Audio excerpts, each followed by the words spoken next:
Hello, welcome to Philosophy15. I'm Robert Talisse. I'm Scott Aikin. We're two philosophy professors, and in this video series we talk at roughly 15 minutes ago about what happens to be on our minds. We are also the authors of several books, including recently Why We Argue and How We Should, Guide to Political Disagreement in an Age of Unreason. We're also the authors of Pragmatism, Pluralism, and the Nature of Philosophy. And since this is our last episode of the decade, we thought that we would go back and revisit a kind of argument that we first explored in our 2011 book at the beginning of the decade called Reasonable Atheism. And that problem is what we in Reasonable Atheism called the problem of worship. The problem of worship. And Scott's got some old ideas, some new ideas, some kind of updated, different updated ideas. Updated the argument a little bit, and so here's the classic version of the argument. The problem of worship starts from really kind of two commitments. One of them is a moral commitment that looks like it's a pretty plausible one, which is you should respect people's autonomy. That you live life from the inside, and so respecting people's choices, their freedom of conscience, that's something that should be a feature of. You should not be that. No one should be denied those freedoms of conscience. The second principle is one about God, which is that God is the object of worship, and an object of worship that He's such a perfect being that. God should be an object of not just our thanks for Him making the place and making us, but should be an object of devotion, such that we are not just in awe of not such a creature. He's not a creature. He's a creator. Not just in awe of the Creator, but also obedient to the Creator in ways that are deeper than just merely I'll do what you say because it's a kind of an exchange model. That your devotion to the divine is one that makes it so that the divine's commands are ones that become internalized as your values and the things that direct your life. So there's a reason why the first commandment is at the front of the commandments, namely that God is the thing that you should worship, and to fail to worship God and bear that proper relationship with Him is not just a failure where you are failing to kind of be the kind of creature that you are. You're failing a kind of an obligation that you've got to the divine, that the relationship of worship to the divine is one that is complete and one that should be overriding. Now, the problem, though, is that it looks like those two commitments are incompatible. I want to sharpen that, the incompatibility of the sort of individual autonomy and the need to respect the autonomy of autonomous creatures with the second principle, because I think we need to say a little bit more about what the should means when we say God should be worshipped, right? Yeah. It's not merely that it's good for us to worship Him. It's in our interest to worship Him. Right. It's not even that we have some general obligation to worship Him. It's that He's entitled to our worship. Right. Right? Right. That we owe it to Him. That's right. To worship Him. He's got a complaint against us if we fail. It's not just that we're failing ourselves; we're failing Him. That's right, and he's got a case against us. If we owe it to God to worship Him. Is part of what God is, right? We want to say that's part of the what would a God be? Well, God would be all kinds of things, all powerful, all knowing. But God is also the kind of thing that is entitled to worship. And that, by the way, is one of the reasons why the omni attributes are what they are. Which is like a God that wasn't all powerful. You're like, well, maybe not so worshipful. Or just a strong God. Right. Yeah. He's just right. Yeah. So it looks like even the reason why the omni attributes are attributable to God are because of this sort of regulative principle that God is the proper and the sort of demanding object of worship. Right. So now I think the conflict, the problem of worship, sort of comes to the fore, right? Yeah. Oh yeah. And so one of the challenges is to say that, like, look, once we see it from this perspective, it looks like the demands of worship require something of us that should never be required, that we forgo our autonomy, and so notice, by the way, that there's a downstream immorality of God's existence, right? God's existence implies a certain kind of immoral consequence, and that in turn makes this a kind of new version of the problem of evil, but one that doesn't require that we walk around and see that the world has got bad things in it and God made a world with hurricanes and cancer and things like that. It's that God made creatures with autonomy for the sake of them having to give it up in worshipful obedience to him. And that itself is a kind of objectionable moral consequence. And if God has got all the omni attributes by hypothesis, he then would then have omnibenevolence or perfect goodness, and that God would never, as a consequence, do that, would require that. And then in turn, we have now an entirely new kind of argument, because again, it's no longer an empirical argument or an a posteriori argument. It's an a priori argument against God's existence. God as the proper object of worship, as the demanding object of worship, cannot exist because it would be immoral for such an object to exist. So God's own properties make him an impossible being. Right. So let's again just sort of sharpen the conflict between the entitlement to be worshipped, yes, with the autonomy of those to whom the obligation that's corresponding to that entitlement falls. Because obedience, right?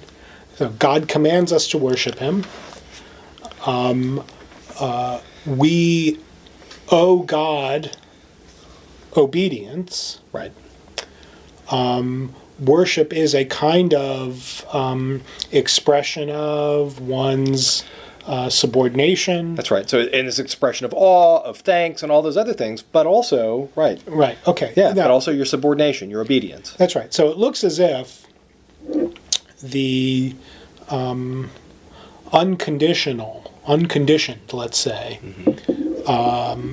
obligation to be obedient is enough to render one heteronymous.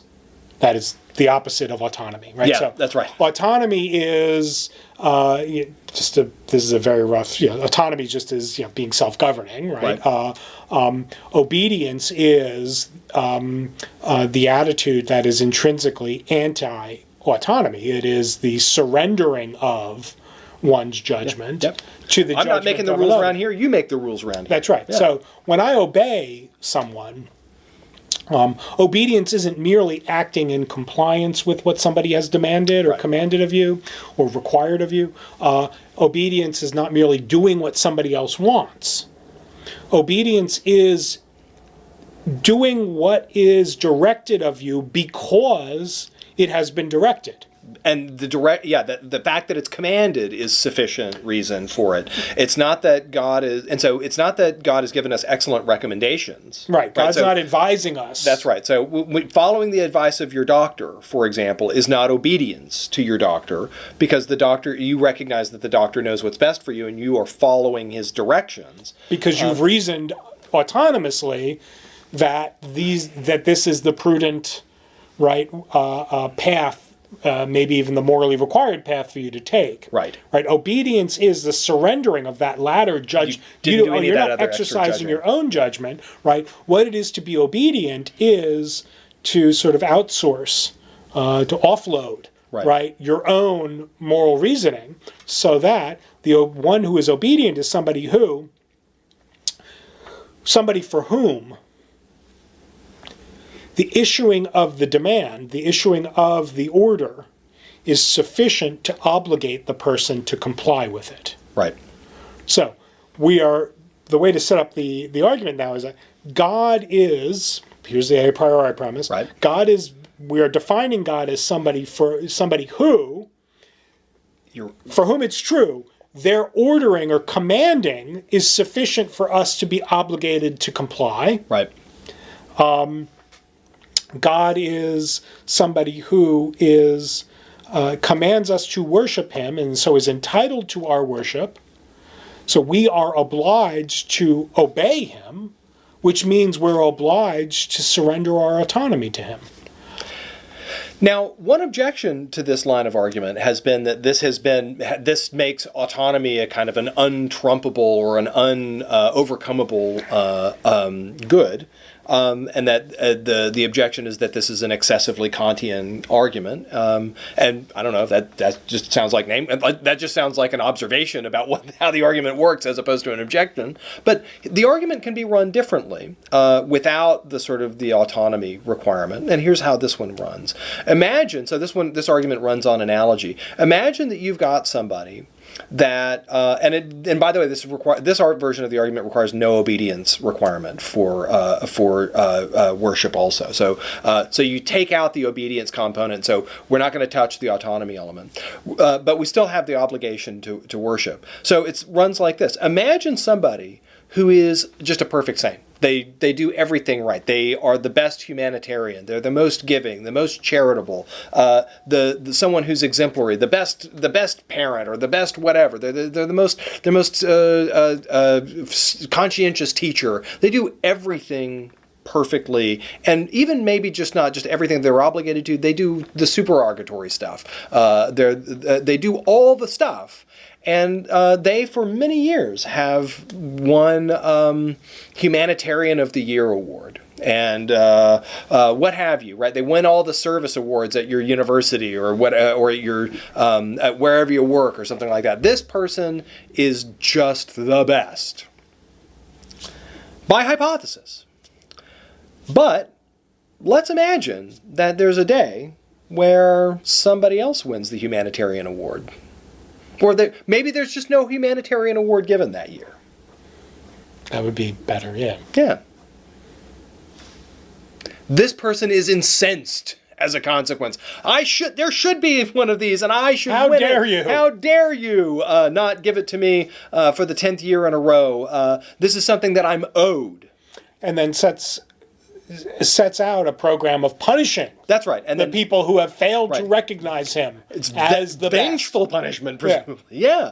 And so the challenge, though, is to say, like, look, no matter how good this person is, the fact that this person thinks that they're owed this commendation because of their by hypothesis excellent deeds, that person is a morally deficient individual. Maybe they might be morally excellent in some areas, but is morally deficient in others. So the argument then, so now the analogy comes home is to say, look, if by hypothesis God is omnibenevolent and got all the other omnis, in what way does that mean that we have an obligation, that we would be failing God if we were to fail to worship that individual, and if that being demands our worship, that is a case for its failure as a sort of moral perfection, and as a consequence is proof that it's not God. So yet another a priori argument that requires none of the extra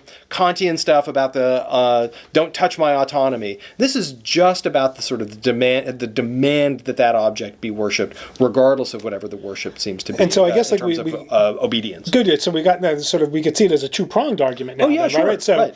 The first prong of the argument, which is about the autonomy stuff, is that the requirement to worship is inconsistent with the obligation to worship is inconsistent with the autonomy of an autonomous creature. That's right. So It's a problem for the worshipers. Right. Good. Then the other and the assertion of the entitlement to be worshipped is inconsistent with omnibenevolence. That's right. Right. Regardless of what it does to the worshipers, it's just something that's like, it looks like it's sort of too sensitive, too needy, right. Like, look, the demand that you get, the demand that you be worshipped itself, even if you're awesome, shows a deficiency. Philosophy 15, folks.